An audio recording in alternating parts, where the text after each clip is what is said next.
ना ये एपी के कॉन्सेप्ट से बनेगा, ना ही जीपी और ना ही एचपी के कॉन्सेप्ट से। तो फिर ये बनेगा कैसे? ये दिमाग के कॉन्सेप्ट से बनेगा और विश्वास करो बहुत फास्ट बनेगा। बहुत प्यारा क्वेश्चन इस बार जेईई मेंस में पूछा था मेरे भाई, इसको अच्छे से एक बार ट्राई कर लेना, उसके बाद इसका सॉल्यूशन देखना। एस इज इक्वल टू इस तरीके से एक सीरीज दिया हुआ है, इनफाइनाइट सीरीज दिया हुआ है, और इन सबको जोड़ करके क्या आएगा ये बताना है, मतलब एस बताना है इन चारों ऑप्शन में से। सबसे पहले देखो यहां पर ध्यान से कि ऊपर में 3 जो है, अगर इसको हम लोग कॉमन ले लें तो यार ये कुछ ऐसा बनेगा। देखो S is equal to 3 common निकालिए तो यहां से 1/2, यहां से 1/6, यहां से 1/12, 1/20, इस तरीके से इनफाइनाइट टर्म तक बनेगा। ये बात क्लियर है ना? आगे देखोगे मेरे भाई, इस 2 को हम लोग 1 × 2 लिख सकते हैं क्या? एक पैटर्न बना रहे हैं जिससे बहुत ही फास्ट बन जाएगा। ध्यान से समझना और इस क्वेश्चन को बहुत अच्छे से सीखना मेरे भाई। रिपीट कर सकता है ऐसा, है ना, ऐसा रिपीट कर सकता है।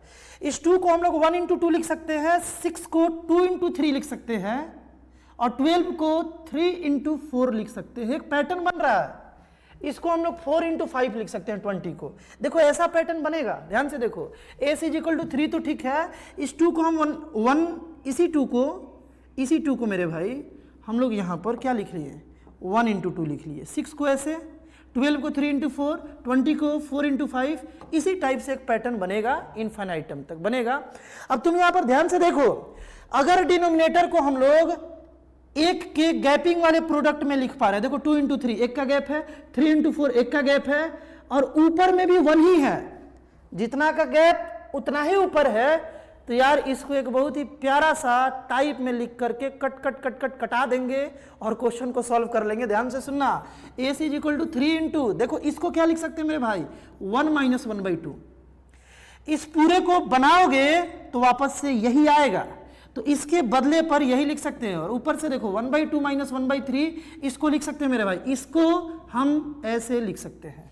इसको सॉल्व करोगे, एलसीएम लोगे तो 2 × 3 एलसीएम होगा, इधर 3 इधर 2, 3 - 2 1 आ जाएगा, यही आएगा, तो इसके बदले ये लिख सकते हैं। और क्यों लिख रहा है? क्योंकि ये कट जाएगा।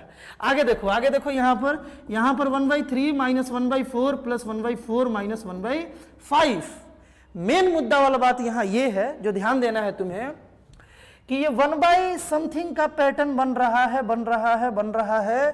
तो यार जब ये इनफाइनाइट टर्म तक जाएगा तो लास्ट वाला जो टर्म बनेगा वो 1/∞ बनेगा। यही मेन बात है। सेम पैटर्न फॉलो हो रहा है इनफाइनाइट टाइम्स।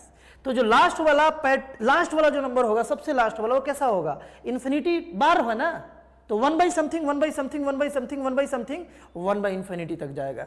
तुम एक बात फील कर पा रहे होगे कि 1 यहां रहेगा, लेकिन ये सब कैंसल होते जाएगा। ये सब कैंसल होते होते एक लास्ट का 1/∞ बचेगा मेरे भाई, और एक ये 1 बचेगा। सब लोग जानते हैं कि 1/∞ का वैल्यू 0 होता है, यानी कि ये जो होगा मेरे भाई 1/∞ ये हो जाएगा 0।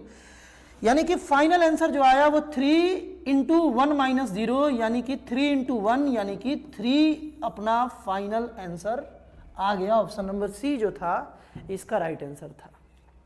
इसको भी तुम बहुत बढ़िया से समझ पाए होगे। बिल्कुल इसी टाइप से बहुत ही आसान करके बहुत सारा कंटेंट लगातार इस चैनल पर अपलोड हो रहा है, जो तुम्हारे जेईई मेंस, जेईई एडवांस के सफर को आसान बना सकता है। एक बार चैनल को बालक जरूर विजिट करना।